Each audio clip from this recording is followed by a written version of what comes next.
बहुत शुक्रिया आपके वक्त का।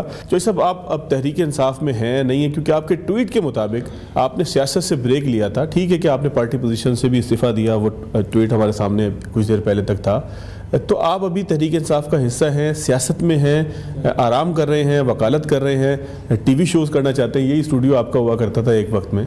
क्या स्टेटस क्या है आपका? बात वो तो जाहिर है कि जैसे मैंने पहले भी अब सारे प्रोग्रामों में बहुत प्रोग्राम्स किए हैं, उनमें बताया है कि अगर मैं तहरीक इंसाफ में ना होता और पीटीआई मैंने छोड़ दी होती, इमरान खान के साथ छोड़ दिया होता, तो फिर मैं फेडरल मिनिस्टर होता, क्योंकि कोई प्रॉब्लम नहीं थी।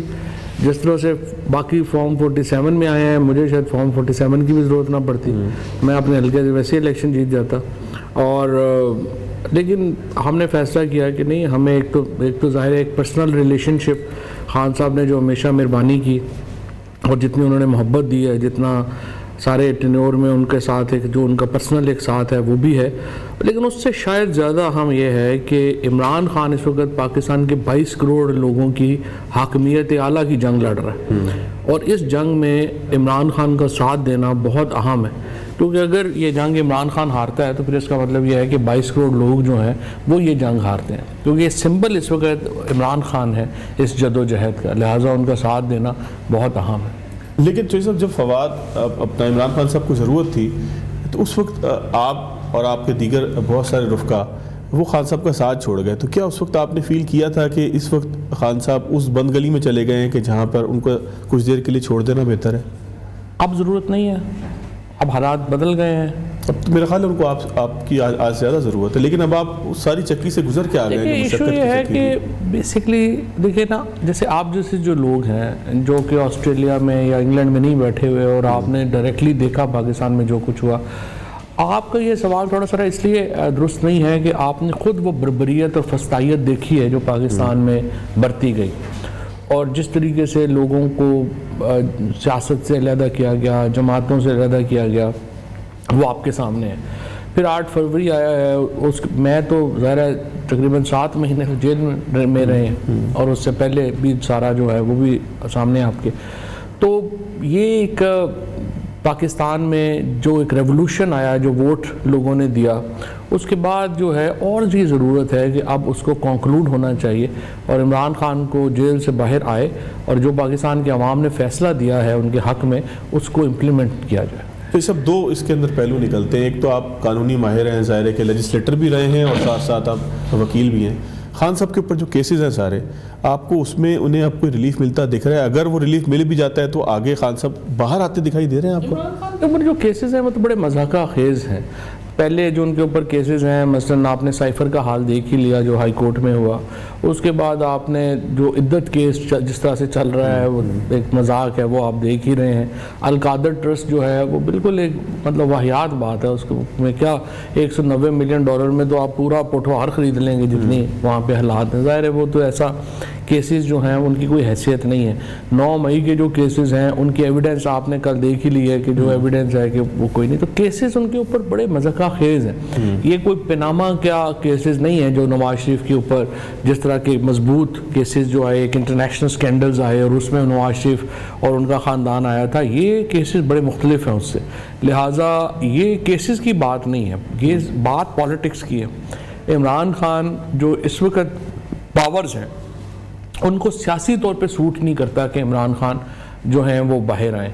इमरान खान अपने केसेस की वजह से अंदर नहीं है, अपनी सियासत की वजह से अंदर है।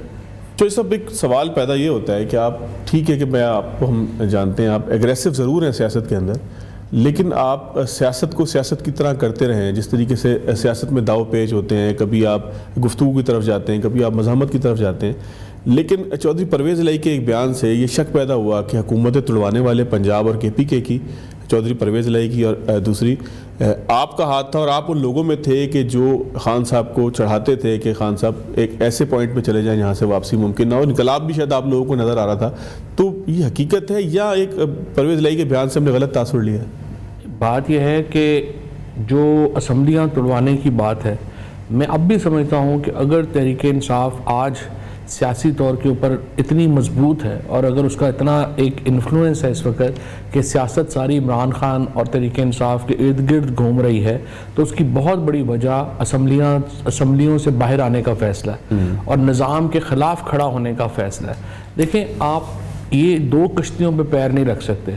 इमरान खान ने जब ये फ़ैसला किया, ओरिजिनली शाह महमूद कुरैशी साहब की ये तजवीज़ थी कि हमें बाहर आ जाना चाहिए, और उसके बाद जब इमरान खान ने मशवरा किया, उन्होंने असद उमर साहब से, हमाद से, मेरे से अलग-अलग मशवरा किया और बाद में भी अलग-अलग किया, तो मेरी तो बिल्कुल कंसिडर्ड ओपिनियन है कि एक आदमी का हमारा फ़र्क था, वो किसी वक्त भी गिर जाता।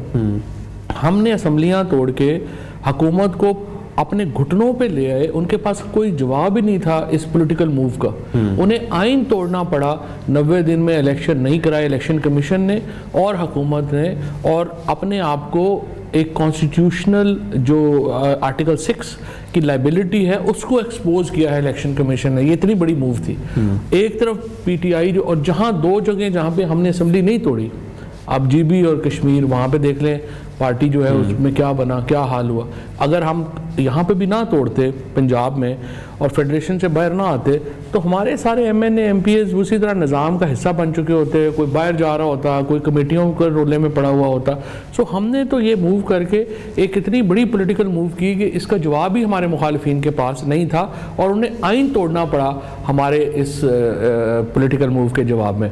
और ये ठीक है, जब पावर में हो तो लगता है कि चीज़ें हो गई, ये हो गया पावर, लेकिन हमेशा तो नहीं रहती। लेकिन जो साहब जो शिद्दत पैदा हुई असम्बलियाँ तोड़ने के फैसले से, क्या वो 9 मई की तरफ तो नहीं ले गई पाकिस्तान तहरीक इंसाफ को? उसकी कोई प्लानिंग पहले से होती थी कि हमने मज़ामत करनी है अगर जो है वो पुलिस आती है, हमने मज़ामत करनी है अगर खान साहब को, क्योंकि रेड लाइन है खान साहब हमारी, ये तो ट्रेंड चलता रहा ना।